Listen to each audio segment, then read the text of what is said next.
there, welcome back to my channel. My name is Shelby and today is the start of yet another reading vlog. Today is Monday, August 19th and it's the start of Thrillerathon, which I'm so excited for because I absolutely love thrillers. I actually made a TBR video already for this readathon. I will link that down below as well as the 3 different hosts that are hosting the Thrillerathon. Right now it's about 11 a.m. and I already picked up a book this morning, and the one I picked up is one I have out from the library. It wasn't on my TBR, but it's a thriller, so I figured I could just count it. And that is A Stranger on the Beach by Michelle Campbell. And I've read one other book by this author and I enjoyed it, but I didn't love it. But I've heard so many good things about this book, so I couldn't wait to pick it up. Currently I'm on page 119, so I'm 33% done. It's a really quick read and it has a really intriguing premise. It's about a woman named Carolyn she is pretty rich and she bought this beach house, and her husband and her are not really getting along. Their marriage is kind of falling apart, and she decides to have a one-night stand with this guy that she met on her beach named Aiden, and he turned out to be the local bartender at a bar in town. And they had this one-night stand together and she figured she could leave it behind her. But Aiden turns out to be a little bit obsessive. I'm a little concerned for our main character because it sounds like Aiden is a little crazy and I'm a little worried about what he's going to do. The way it's told is a bit confusing. It's told through the perspectives of both Carolyn and Aiden's portions, I don't know if it's because of his mental state, but some things don't really seem to match up with Carolyn's story. So I'm not sure if that's part of the plot point about his mental state, but I'm hoping that kind of gets cleared up. So I'm gonna read a little bit more of this book. I'm gonna have some lunch and I will check back in with you guys later. So this is what I'm having for lunch. Yesterday I made a homemade vegetable soup and it is absolutely delicious.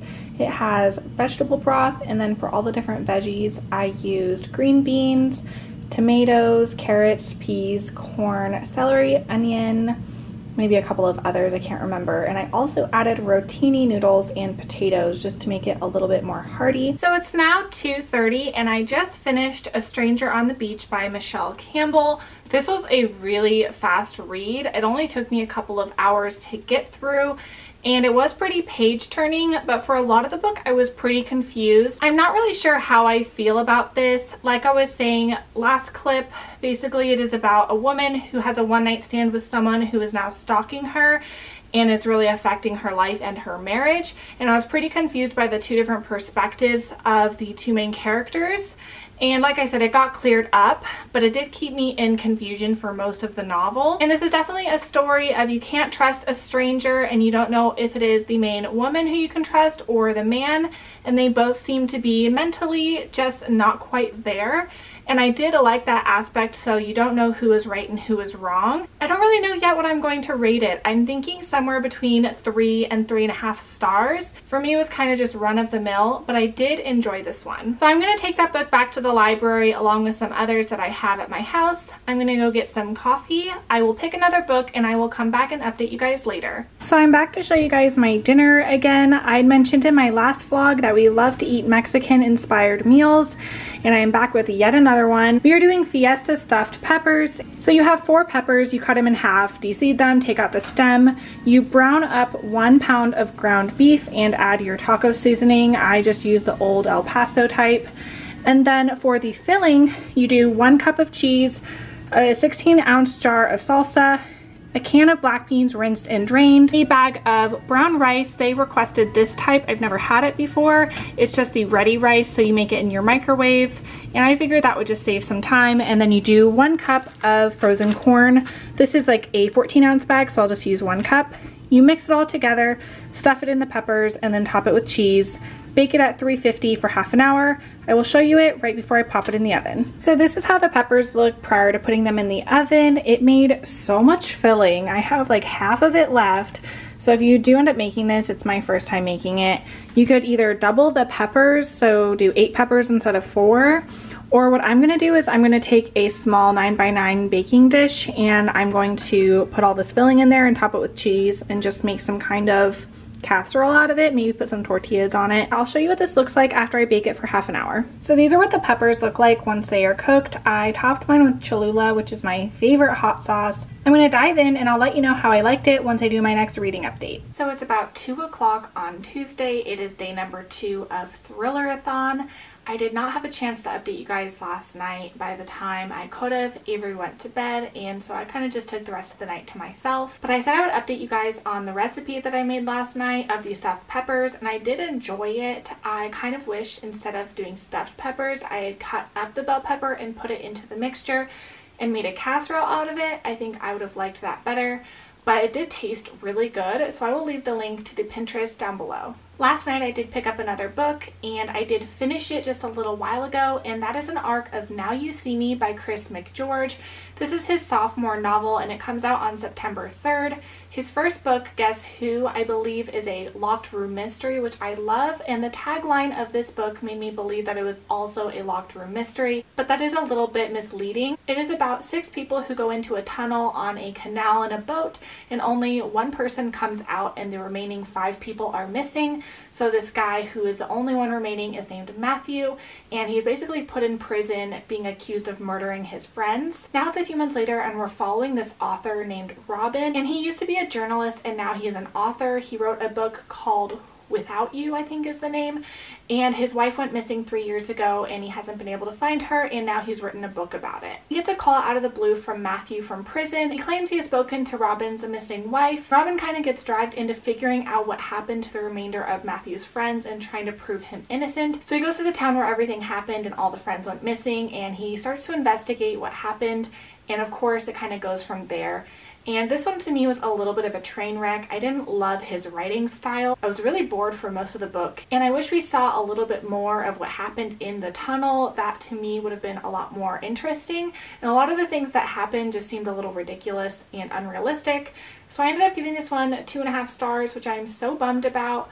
But if you liked his previous novel, you might like this one. I didn't read it, so I can't really compare them. But yeah, I was just a little bit let down. So next, I think I'm going to pick up a book that I know I'm going to love. And I have a copy of Someone We Know by Shari LaPena, and I love this author, so I have a feeling I'm just going to love this book. It is a domestic suspense, and I know I'm going to fly through it.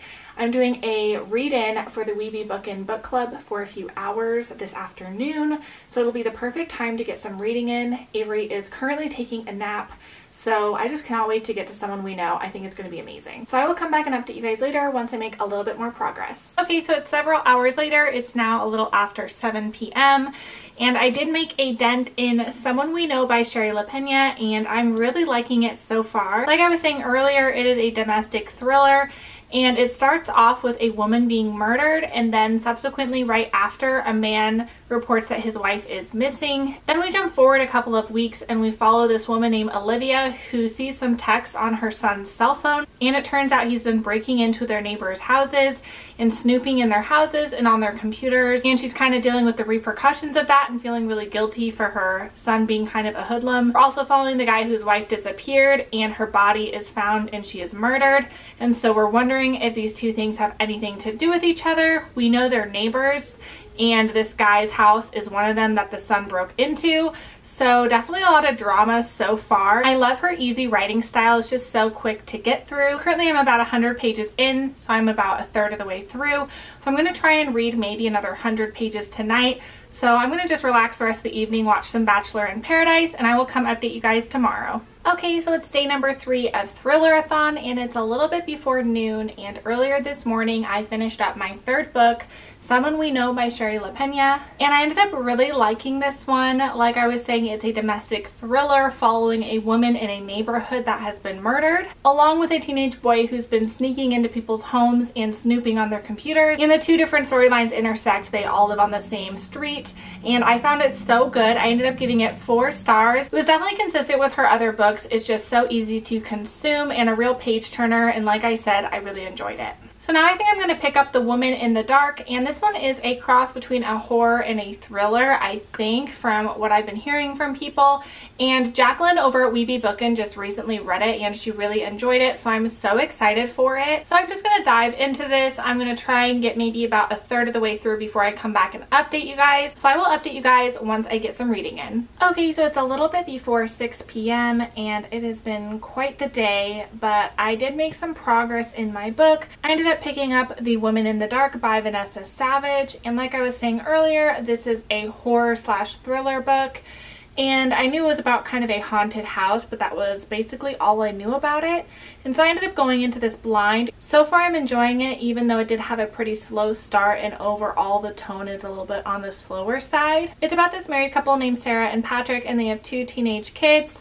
And their marriage is a little bit on the rocks because of Sarah's mental health. She's been dealing with depression ever since her mother died. Patrick learns that his childhood home is for sale and it's on the beach, and he really wants them to move there. Sarah's really hesitant to move there because since his family moved out of that house, another family was mass murdered there. Someone came in their home and they killed everyone, and ever since everyone has been calling that house the murder house, and so she really thinks it would be bad juju if they move there. And somehow Patrick convinces her to move there, so they pick up and they move their family of 4 into this haunted house, and strange things start happening. Things are turning up on her doorstep. Things are moved. She feels cold spots in the house. People are getting nightmares, and she looks into the history of this house, and the person that committed this heinous crime is actually released from prison. And so all these things are happening at once, and I'm liking it. It is a little bit on the slow side. It's a little more atmospheric and creepy. I'm just kind of curious where it's going to go. And right now I'm on page 173, so I'm halfway through. I'm hoping I can at least read another like 50 pages before the end of the day. But once I do read a little bit more, I will come back and update you guys later. Okay, so it's a little bit before noon on day number 4 of Thrillerathon, and I did end up finishing my book this morning, and that is The Woman in the Dark by Vanessa Savage.